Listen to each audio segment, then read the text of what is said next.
Hey Internet, it's RJ. Welcome back. Thanks for tuning into the show today. Now, today's episode, I'm telling you everything you need to know on how to properly close a bank account, right? It's one of the last steps in this game, but it's also one of the most important. So we'll cover why you'd want to do it, the steps you need to take, how to interact with the bank, and of course, the best part, getting back in line to churn the bonus again.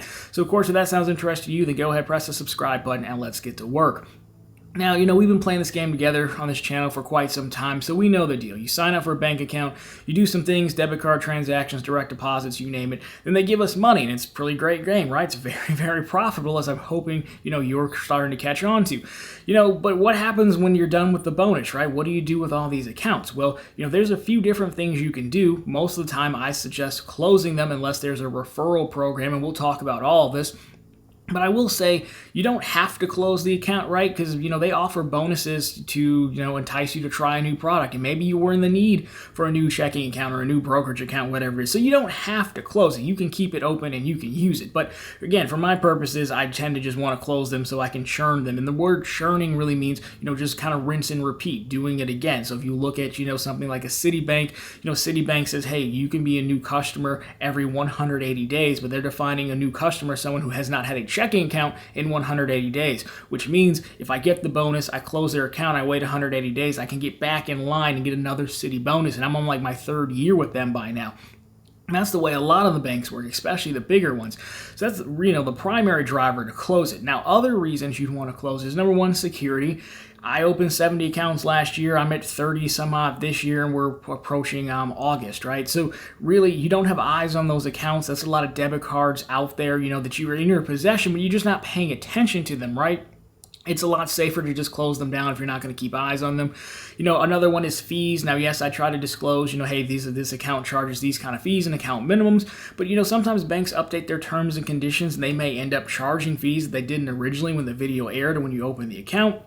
So again, it's just easier to just shut it down. So those are some other reasons, but the primary reason here is churning the account, right? So the first step in this, if you want to shut it down, is really to make sure you've satisfied the bonus requirements. Now, again, we talk about this in the videos, but if you're hunting your own bonuses, right, you're going to want to make sure you've checked a few things, right? Number one, how long does the bonus specify I have to have the account open? So Chase business account, you have to have it open 6 months or they will claw back the bonus. Other ones are 90 days.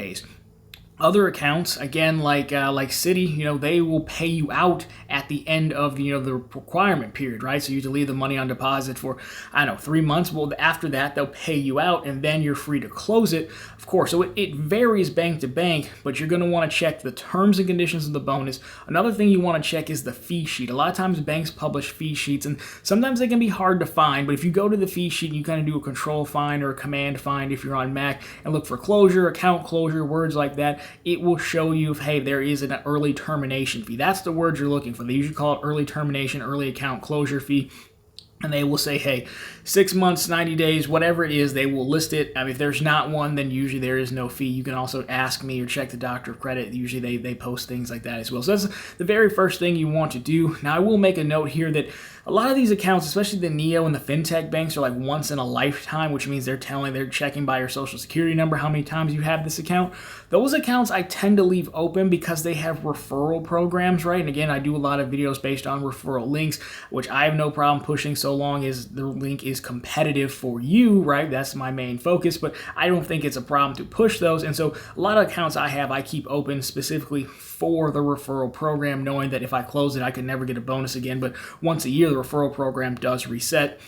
So even if you're not on YouTube with a larger audience, it's still something to keep in mind, because you can still pick up a few dollars from referrals throughout the year, right? So there's that. But once you've checked the terms, then the next thing you need to do is very simply zero out your account. So I always do this myself. I simply, go in. You usually have an account linked. So let's say you're trying to close Bank of America. You have a Citi account linked. I would just ACH all the money from my Citi account, from my Bank of America account to my Citi account, and zero it out.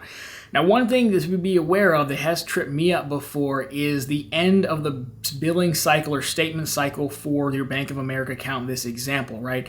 Because let's just make it easy and let's say, hey, it's from May 1st to May 31st, right? If you start exiting Bank of America on like May 28th, in Bank of America, I do know this has an account minimum and they will charge you. Ask me how I know.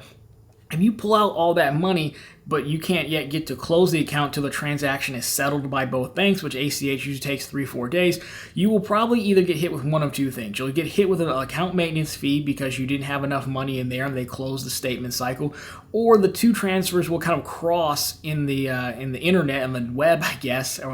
And then what's going to happen is you might get an insufficient funds fee because they've charged the fee while you're trying to take the money out. Both things have happened to me, so I say all that to say just pay attention to the timing. If you know the statement's going to close in a few days, maybe just wait till the statement starts over again, then you've got the full 30 days to pull out the money, right?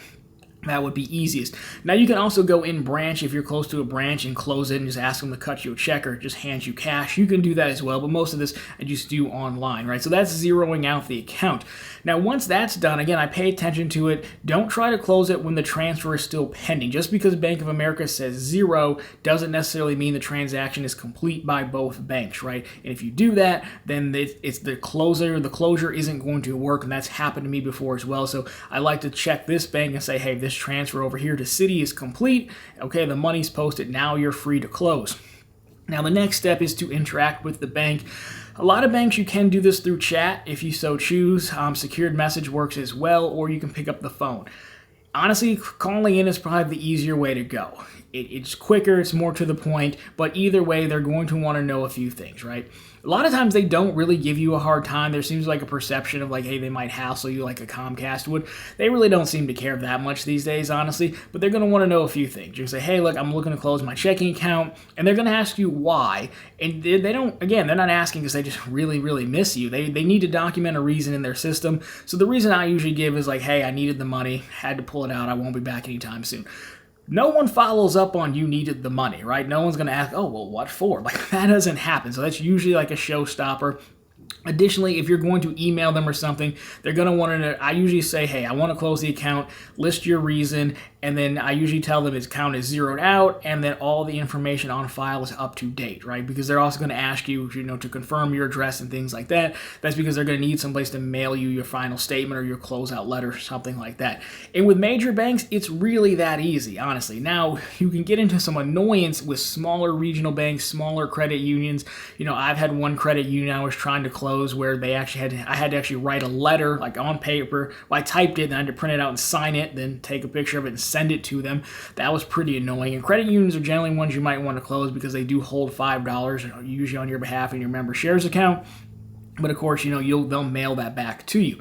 But overall, that's pretty much it. You're going to get different levels of that interaction. But again, I really haven't gotten hassled too much when I'm trying to close an account right now. Other things to keep in mind, even if it's not specified in the terms and conditions, when we talked about earlier, I tend to leave accounts open for at least 90 days. So Fifth Third's a good example.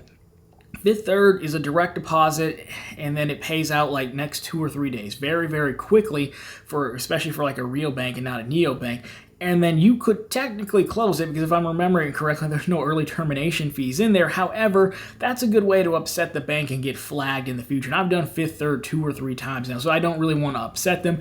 And, I've talked to a banker because I had to do it in person one day, and he kind of told me, hey, just leave it open 90 days. I've read data points just for Fifth Third that says, hey, if you just leave it with a zero balance, they will auto shut it down for you in 45 days. Now, you can also go the auto shutdown route potentially on other accounts, but sometimes it's hard to know when they auto shut it down or if they even do. I have a lot of accounts that are just zeroed, again, that I keep open for referrals and things like that. So again, manually closing is the best way because then you can document the date closed and that lets you get back in line. But again, even if the bonus posts in 2 days of opening the account, I wouldn't shut it down. I would still set a timer out for 90 days. Now, I will link to a website down below I use. It's basically a super easy way to calculate days. You just put in today's day and go out 90, 100, whatever days it is. And then I plug that right onto the spreadsheet. The spreadsheet's also linked down below in a Google Drive, Google Doc that you can download as well. So overall, that's pretty much it on how to close an account. Again, it's very important if you play aggressive because, again, we're really just churning through the same banks year over year.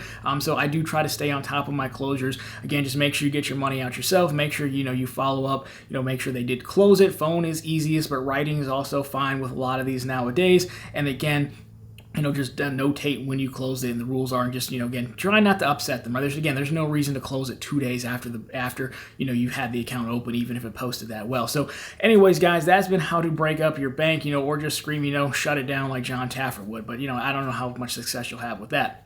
But anyways, guys, if you like this one, drop me a thumbs up down below. If you found a particularly interesting course, consider subscribing to the channel, because we're posting videos just like this every week, how to make banks money into your money. Of course, my question for you guys is, let me know your best shutdown stories. What is the question, and what is the answer you give to why you're leaving? Do you have a better, more awkward, more funny answer? I'd love to hear your thoughts on that. But anyways, guys, that's going to do it for this one. As always, thank you so much for watching, and talk to you very soon in the next one.